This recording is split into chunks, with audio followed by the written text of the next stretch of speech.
आइए सुनते हैं आज की मेरी नई कहानी। वीडियो का पूरा मजा लेने के लिए वीडियो को अंत तक देखिए। कॉल बेल की आवाज सुनकर दीपू ने दरवाजा खोला। दरवाजे पर एक औरत खड़ी थी। उस औरत ने बताया कि वह अरुण से मिलना चाहती हैं। औरत को वहीं रोककर दीपू अरुण को बताने चला गया। साहब, दरवाजे पर एक औरत खड़ी है जो आपसे मिलना चाहती है। दीपू ने अरुण से कहा, कौन है? अरुण ने पूछा, मैं नहीं जानता साहब, लेकिन देखने में भली लगती है। दीपू ने जवाब दिया, बुला लो उसे, देखें किस काम से आई है। अरुण ने कहा। दीपू उस औरत को अंदर बुला लाया। अरुण उसे देखते ही हैरत से बोला, अरे संगीता, तुम हो, कहो कैसे आना हुआ? आओ बैठो। संगीता सोफे पर बैठी हुई बोली, बहुत मुश्किल से तुम्हें ढूंढ पाई हूँ। एक तुम हो जो इतने दिनों से इस शहर में हूँ पर मेरी याद नहीं आई। तुमने कहा था कि जब कानपुर आओगे तो मुझसे मिलोगे, मगर तुम तो बड़े साहब हो, इन बातों के लिए तुम्हारे पास फुर्सत ही कहाँ है। संगीता, ऐसी बात नहीं है। दरअसल मैं हाल ही में कानपुर आया हूँ। ऑफिस के काम से फुर्सत ही नहीं मिलती। अभी तक तो मैंने इस शहर को ठीक से देखा भी नहीं। अब छोड़ो इन बातों को, पहले यह बताओ कि मेरे यहाँ आने की जानकारी तुम्हें कैसे मिली? अरुण ने संगीता से पूछा। मेरे पति संतोष से, जो तुम्हारे ऑफिस में ही काम करते हैं। संगीता ने चाहते हुए कहा, तो संतोष जी तुम्हारे पति? मैं तो उन्हें अच्छी तरह जानता हूँ, वह मेरे ऑफिस के अच्छे वर्कर है। अरुण के ऑफिस जाने का समय हो चुका था, इसलिए संगीता जल्दी अपने घर आने की कहकर लौट गई। ऑफिस के कामों से फुर्सत पाकर अरुण आराम से बैठा था। उसके मन में अचानक संगीता की बातें आ गई। 5 साल पहले की बात है। अरुण अपने दीदी की बीमारी के दौरान उसके घर गया था। वह इंजीनियरिंग का इम्तिहान दे चुका था। संगीता उसकी दीदी की ननंद की लड़की थी। उसकी उम्र 18 साल की रही होगी। देखने में वह अच्छी थी। किसी तरह वह 10वीं पास कर चुकी थी। पढ़ाई से ज्यादा वह अपने आप पर ध्यान देती थी। संगीता दीदी के घर में ही रहती थी। दीदी की लंबी बीमारी के कारण अरुण को वहां तकरीबन 1 महीने तक रुकना पड़ा। जीजाजी दिन भर ऑफिस में रहते थे। घर में दीदी की बुढ़ी सास थी। बुढ़ापे के कारण उनका शरीर तो कमजोर था, पर नजरें काफी पैनी थी। अरुण ऊपर के कमरे में रहता था और उनको समय पर नाश्ता, वह खाना देने के साथ साथ उसके सारे काम संगीता ही करती थी। संगीता जब भी खाली रहती तो ज्यादा समय और उनके पास ही बिताने की कोशिश करती। संगीता की बातों में कीमती गहने, साड़ियां, अच्छा घर, आधुनिक सामानों को पाने की ख्वाहिश रहती थी। उसके साथ बैठकर बातें करना और अरुण अच्छा लगता था। संगीता अरुण के करीब आती जा रही थी। वह मन ही मन अरुण को चाहने लगी थी, लेकिन दादी दोनों की हालत समझ गई। और एक दिन उन्होंने दीदी के सामने ही कहा, अरुण, अभी तुम्हारी उम्र करियर बनाने की है। जज्बातों में बहकर अपनी जिंदगी से खेलना तुम्हारे लिए अच्छा नहीं है। दीदी की सास की बातें सुनकर अरुण को अपराध बोध का एहसास हुआ। वह कुछ दिनों बाद ही दीदी के घर से वापस आ गया।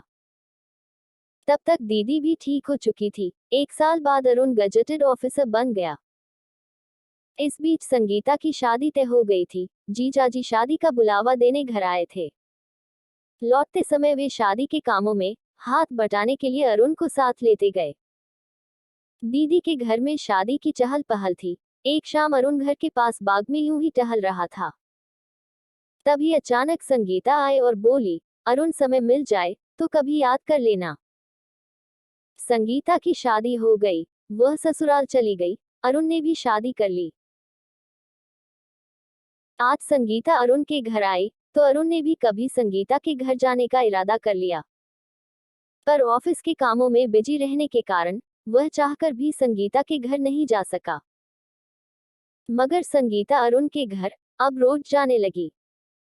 कभी कभी संगीता अरुण के साथ उसके लिए शॉपिंग करने स्टोर में चली जाती। इस स्टोर का मालिक अरुण के साथ संगीता को भी खास दर्जा देता था। एक आध बार तो ऐसा भी होता कि अरुण की गैर हाजिरी में संगीता स्टोर में जाकर अरुण वह अपनी जरूरत की चीजें खरीद लाती, जिसका भुगतान अरुण बाद में कर देता।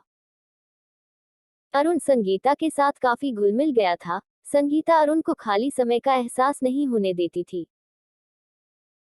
एक दिन संगीता अरुण को साथ लेकर साड़ी की दुकान अरुण की पसंद से उसने 3 साड़ियां पैक कराई। काउंटर पर आकर साड़ी का बिल लेकर अरुण को देती हुई चुपके से बोली, अभी तुम भुगतान कर दो, बाद में मैं तुम्हें दे दूंगी। अरुण ने बिल का भुगतान कर दिया और संगीता के साथ आकर गाड़ी में बैठ गया। गाड़ी थोड़ी दूर ही चली थी कि संगीता ने कहा, जानते हो अरुण, संतोष जी के चाचा की लड़की की शादी है। मेरे पास शादी में पहनने के लिए कोई ढंग की साड़ी नहीं है, इसलिए मुझे नई साड़ियां लेनी पड़ी। मेरी शादी में माँ ने वही पुराने जमाने वाला हार दिया था जो टूटा पड़ा है। शादी में पहनने के लिए मैं एक अच्छा सा हार लेना चाहती हूँ, पर क्या करूँ, पैसों की इतनी तंगी है कि चाहकर भी मैं कुछ नहीं कर पाती हूँ। मैं चाहती थी कि तुमसे पैसे उधार लेकर एक हार ले लूं। अरुण चुपचाप संगीता की बातें सुनता हुआ गाड़ी चलाया जा रहा था। उसे चुप देखकर संगीता ने पूछा, अरुण तो क्या तुम चल रहे हो? ज्वेलरी की दुकान में, तुम कहती हो तो चलते हैं। ना चाहते हुए भी अरुण ने कहा। ज्वेलरी की दुकान में 15,000 का हार पसंद किया। अरुण ने हार की कीमत का चेक काट कर दुकानदार को दे दिया। फिर दोनों वापस आ गए। अरुण को संगीता के साथ समय बिताने में एक अनोखा मजा मिलता था।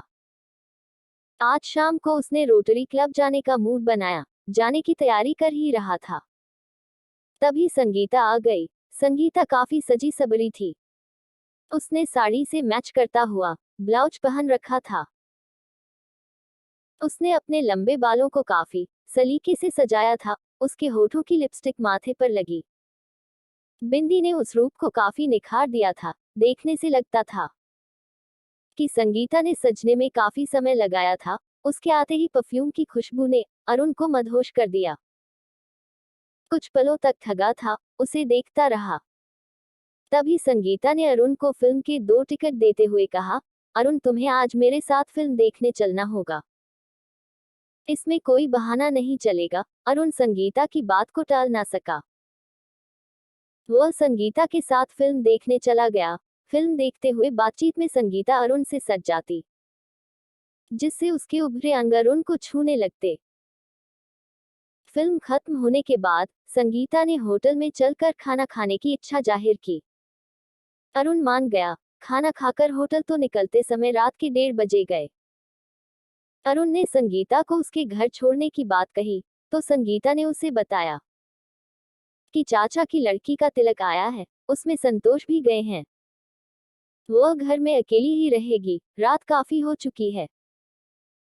इतनी रात को गाड़ी से घर जाना ठीक नहीं है। आज रात में उसके घर पर ही रहेगी। अरुण संगीता को साथ लेकर अपने घर आ गया। वह उसके लिए अपने बेडरूम खाली कर खुद ड्राइंग रूम में सोने चला गया। वह काफी थका हुआ था, इसलिए दीवान पर लुढ़कते ही उसे नींद आ गई।